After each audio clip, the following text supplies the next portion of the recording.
হরে কৃষ্ণ। আজকে যারা মোহিনী একাদশী ব্রত আছেন তারা বড়ই সৌভাগ্যবান। ধৈর্য ধরে মোহিনী একাদশী ব্রতের মাহাত্ম্য শ্রবণ করুন। কুর্ম পুরাণে বৈশাখ শুক্লপক্ষের মোহিনী একাদশী ব্রতের মাহাত্ম্য বর্ণনা করা হয়েছে। মহারাজ যুধিষ্ঠির বললেন, হে জনার্দন, বৈশাখ শুক্লপক্ষিয়া একাদশীর কি নাম, কি ফল, কি বিধি, এ সকল কথা আমার নিকট বর্ণনা করুন।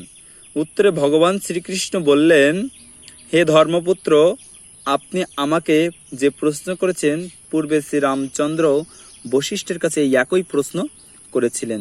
তিনি জিজ্ঞাসা করেছিলেন, হে মুনিবর, আমি জনকনন্দিনী সীতার বিরহজনিত কারণে বহু দুঃখ পাচ্ছি, তাই একটি উত্তম ব্রতের কথা আমাকে বলুন, যার দ্বারা সর্বপাপ ক্ষয়, সর্বদুঃখ বিনষ্ট হয়।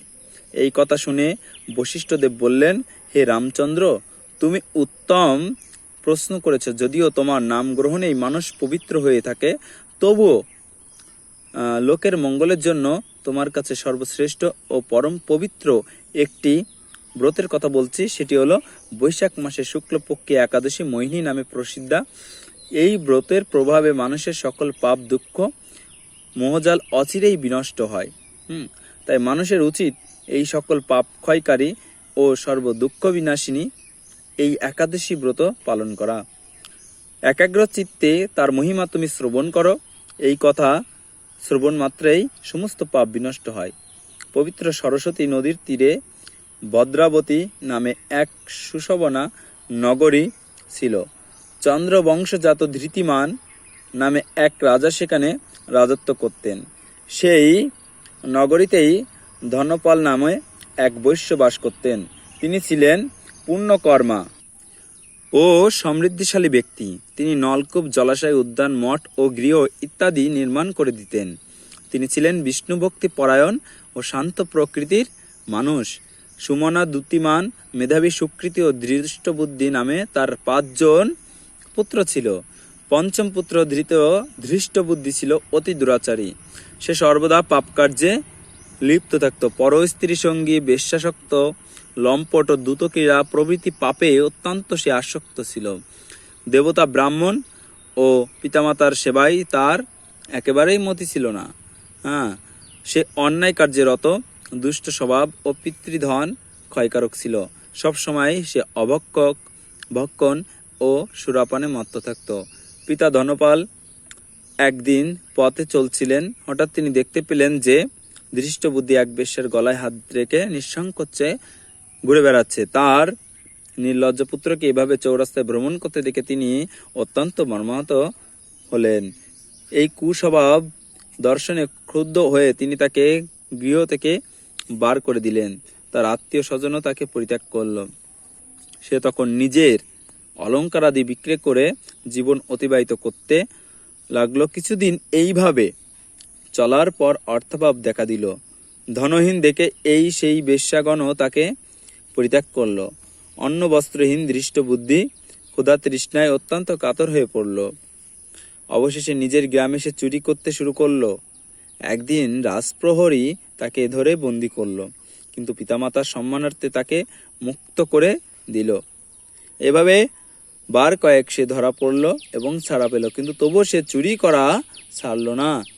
তখন রাজা তাকে কারাগারে বদ্ধ করে রাখলেন। বিচারে সে কষাঘাত দণ্ডভোগ করল।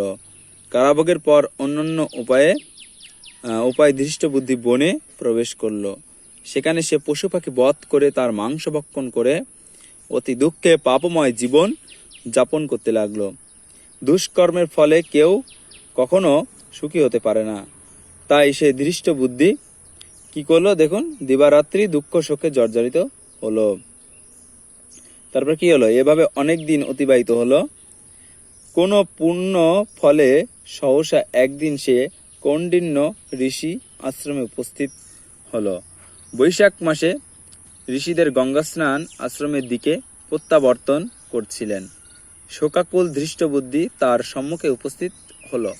ঘটনাক্রমে ঋষির বস্ত্র হাতে এক বিন্দু জল তার গায়ে পড়ল। সেই জল স্পর্শে তখন তার সমস্ত পাপ দূর হলো। হঠাৎ তার শুভ বুদ্ধির উদয় হলো। ঋষির সামনে সে কৃতাঞ্জলি ফুটে প্রার্থনা করতে লাগলো, হে ঋষি শ্রেষ্ঠ, যে পুণ্য প্রভাবে আমি এই ভীষণ দুঃখ যন্ত্রণা থেকে মুক্তি লাভ করতে পারি তা কৃপা করে আমাকে বলুন। ঋষিবর বললেন, বৈশাখ মাসে শুক্লপক্ষের মোহিনী নামে যে একাদশী ব্রত আছে তুমি সেই ব্রত পালন করো। এই ব্রতের ফলে মানুষের বহু জন্মার্জিত পর্বত পরিমাণ পাপ রাশিও ক্ষয় হয়ে থাকে। মহামুনি বশিষ্ঠ বললেন, কৌণ্ডিন্য ঋষির উপদেশ শ্রবণ করে প্রসন্ন চিত্তে দৃষ্ট বুদ্ধি সেই ব্রত পালন করল। হে মহারাজ রামচন্দ্র, এই ব্রত পালনে সে নিষ্পাপ হলো, দিব্য দেহ লাভ করলো, অবশেষে গরুরে আরোহণ করে সকল প্রকার উপদ্রবহীন বৈকুণ্ঠ ধামে গমন করলো। হে রাজন, ত্রিলোকে মোহিনী একাদশী ব্রত থেকে আর শ্রেষ্ঠ ব্রত নেই। যজ্ঞ, তীর্থস্থান, দান ইত্যাদি কোন পুণ্য কর্মই এই ব্রতের সমান নয়। এই ব্রত কথা শ্রবণ কীর্তনে সহস্র গোদানের ফল লাভ হয়। তো আপনারা যারা একাদশী ব্রত আছেন, ভিডিওটি শেয়ার করে সকলকে দেখার সুযোগ করে দিন। হরে কৃষ্ণ।